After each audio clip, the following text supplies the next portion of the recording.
Look at your hand for a second. You share 99.9% of your DNA with someone scrolling through their phone across the world in Shanghai, Mumbai, or Lagos. Genetically, you are almost identical. You are the children of the same ancestors and the same evolutionary journey that nearly ended 900,000 years ago, when barely 1,280 humans clung to survival. If we are all fundamentally the same, why did we build such radically different civilizations?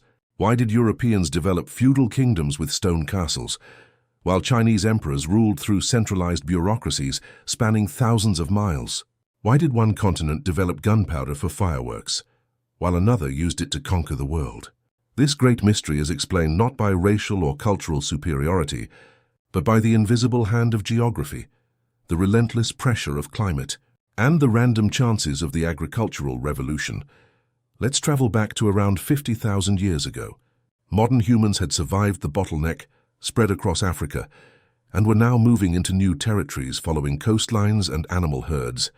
One group headed northwest into Europe, while another moved east toward Asia. At the moment they split, they were the same people with the same tools, languages, and beliefs. However, somewhere in South Asia, the single migration stream divided into two major branches, marking the beginning of the separate journeys for European and Asian populations. These small pioneer bands acted like a narrow funnel. Not every gene variant from the original African population made it through. This random chance planted the seeds for subtle cultural and physical variations that would become more pronounced over time. Following the separation, the most critical factor came into play: isolation. For tens of thousands of years, these two populations were almost completely separated from each other. The European group was adapting to Ice Age conditions in the West, while the Asian group faced completely different environmental challenges in the East. There was no internet or trade routes connecting distant continents. An innovation or hunting technique developed in one population stayed there. They lived in endless wilderness, scattered in tiny bands of 30 or 50 people, separated by hundreds of miles. Genetically, a child born in Europe and raised in Asia would have been indistinguishable. But geographic isolation began its slow, imperceptible work on their mindset and survival strategies. Geography is not just a backdrop for the human stage, it is the story itself. It all comes down to the direction of the land. Looking at the map of Eurasia, Europe runs east to west for about 4,000 miles, within a relatively narrow band of latitudes. This orientation means identical day lengths, seasonal patterns, and temperature ranges. A crop domesticated in the Fertile Crescent, like wheat, could easily spread westward into Greece, Italy, and Spain because the climate was similar enough. Knowledge, technology, and farming tools could flow horizontally across the European continent like wildfire, with relatively little adaptation required. By contrast, Asia is massive and vertical. Spanning nearly 8,000 miles of latitude from Siberia to Indonesia, it crosses every climate zone imaginable. An agricultural strategy that worked in Mongolia was useless in Vietnam, and crops that thrived in northern China died in Thailand. Knowledge and crop transfer were severely hindered by this extreme vertical variation. Furthermore, Asia was divided by impossible geological barriers. The slow tectonic collision that pushed up the Himalayas separated South Asia from East Asia, like a massive wall. Because of this barrier of rock and ice, the two great civilizations of India and China developed in almost complete isolation from each other, despite being neighbors. Europe is small, compact, and absolutely riddled with natural water highways. The Mediterranean Sea was not a barrier, but the greatest facilitator of cultural exchange, allowing ancient sailors to island hop and spread ideas, genes, and technologies. Navigable rivers like the Rhine, Danube, and Seine penetrated deep into the continent, allowing goods to travel hundreds of miles inland without ever touching a road. This convoluted coastline practically forced Europeans to become maritime seafarers. Asia's massive rivers, however, mostly ran parallel to each other in a north-south direction. Instead of connecting distant regions, they bound massive, self-contained civilizational spheres internally, shaping cultures that were land-based and oriented around rivers, oases, and overland routes. Climate did not just shape cultures, it sculpted human biology through natural selection. Skin color is essentially a biological climate adaptation device. In Africa, where humans evolved, intense year-round UV radiation required dark skin, which acts as nature's sunscreen to absorb radiation and protect DNA. But when those populations moved north into Europe, UV radiation became scarce, especially during long Ice Age winters. Humans need a certain amount of UV radiation to trigger vitamin D synthesis in the skin. Without it, children develop rickets, which deforms the skeleton and can be fatal. To survive under the weak northern sun, European populations steadily became lighter-skinned over thousands of generations. East Asian populations balanced different evolutionary pressures and developed a different set of adaptations. The brutal continental climates, sub-zero temperatures, and intense wind of places like Siberia and Mongolia shaped the distinctive features of the East Asian face. The epicanthic fold, the crease of skin covering the inner corner of the eye, is a highly sophisticated climate adaptation. It protects the eyeball in extreme cold, minimizes moisture loss in dry winter air, and helps prevent snow blindness from reflected light. Additionally, in accordance with biological principles, body proportions changed. Natural selection favored shorter limbs and more compact torsos to retain internal body heat efficiently. The seasonal variations across Europe and Asia presented distinct survival challenges. Europe's Ice Age climate was highly seasonal, but somewhat predictable. There were brief summers when plants grew, followed by long winters when everything shut down. This created intense selection pressure for planning and food storage technology. European populations had to master preservation methods like smoking meat and storing grains in underground pits to survive the winter. The entire agricultural calendar, social structure, and festivals became organized around this dramatic seasonal rhythm. Planting in spring, harvesting in fall, and surviving the winter on stored food. Asia developed differently due to monsoon patterns, which did not follow a simple warm-cold seasonal cycle. In much of East and South Asia, the year was divided into dramatic wet and dry seasons. The arrival of the monsoon could transform a parched landscape into a flooded one in a matter of days. This environment demanded entirely different agricultural strategies. Rice cultivation, which became the foundation of East Asian civilization, requires managing water levels with absolute precision. Asian farmers became masters of complex irrigation, drainage networks, dikes and canals, thousands of years before European agriculture achieved similar hydraulic sophistication. Climate pressures also drove dietary evolution in fascinating ways.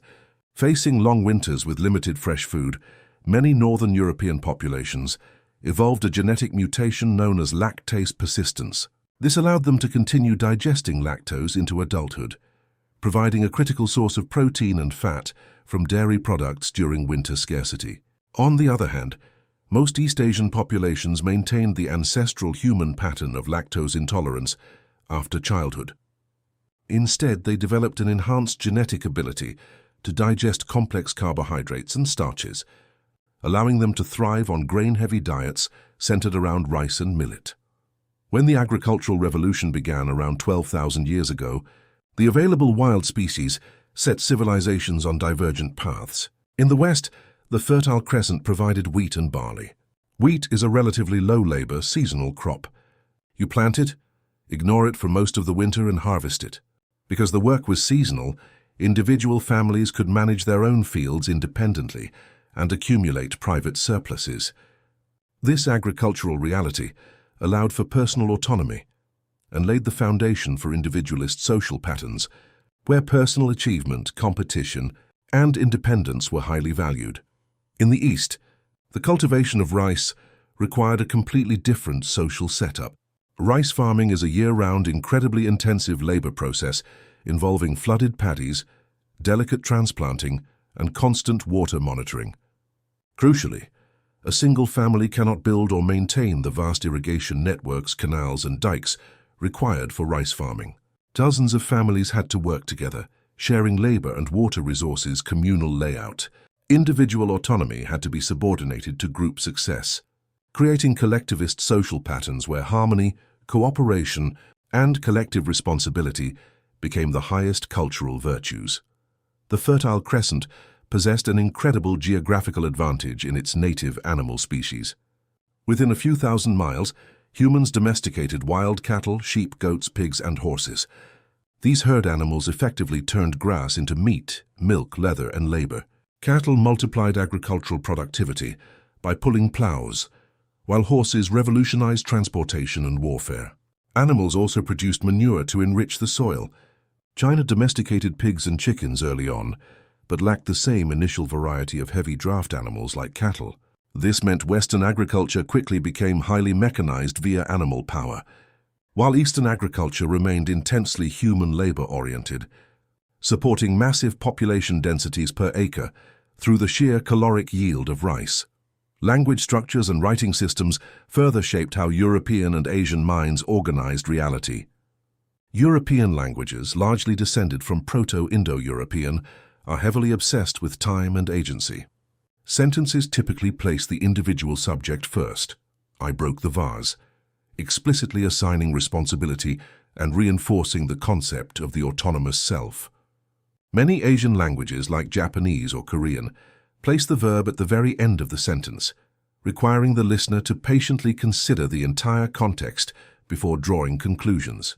They also soften agency through indirect or passive constructions, mirroring a cultural emphasis on collective harmony over individual assertion. The technology of writing created divergent intellectual paths. The West developed alphabetic systems where a few dozen abstract symbols represent sounds, making literacy democratic and easier for ordinary people to achieve. China developed logographic writing, where thousands of characters represent meanings rather than sounds. While this required years of elite study and created a scholar-official monopoly on literacy, it possessed a monumental unifying power. A text written in classical Chinese characters could be read and understood by educated people across vast distances and completely different spoken dialects, binding an enormous geographical area into a single, enduring cultural commonwealth. Around 2,500 years ago, a philosophical revolution swept across Eurasia, as agricultural surpluses allowed some people to think instead of just survive. In Greece, independent and competing city-states nestled in isolated valleys fostered an intensely individualistic philosophy. Thinkers like Socrates, Plato, and Aristotle championed the idea that truth could be discovered through individual logic, rational debate, and questioning authority. They celebrated the lone thinker. Even the Greek deities reflected this worldview. They were powerful but deeply flawed, human-like figures with whom mortals could argue, bargain, or defy, leaving ample room for human agency. Meanwhile, in China, Confucius was asking completely different questions. He was not interested in abstract ideal forms, but in restoring social order and harmony during a period of political chaos. In a vast landscape dependent on massive state coordination to manage unpredictable rivers and floods, individualism was a recipe for disaster. Confucianism established that the fundamental unit of reality is the relationship, not the individual.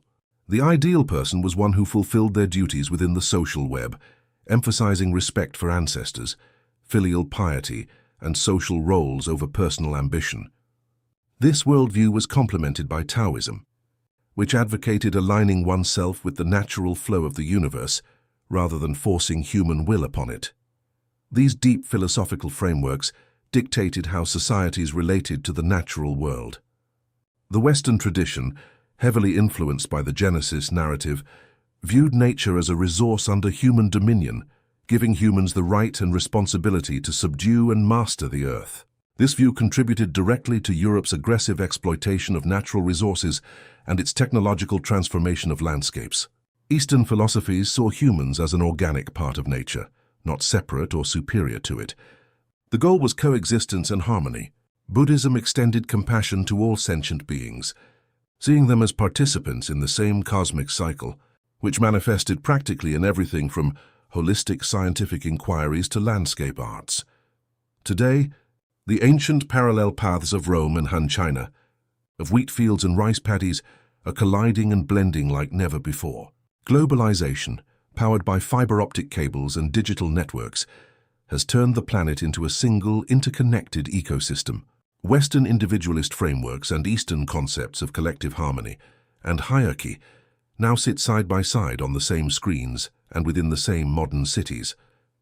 Modernity has not erased the ancient cultural patterns, it has given them new channels to flow through.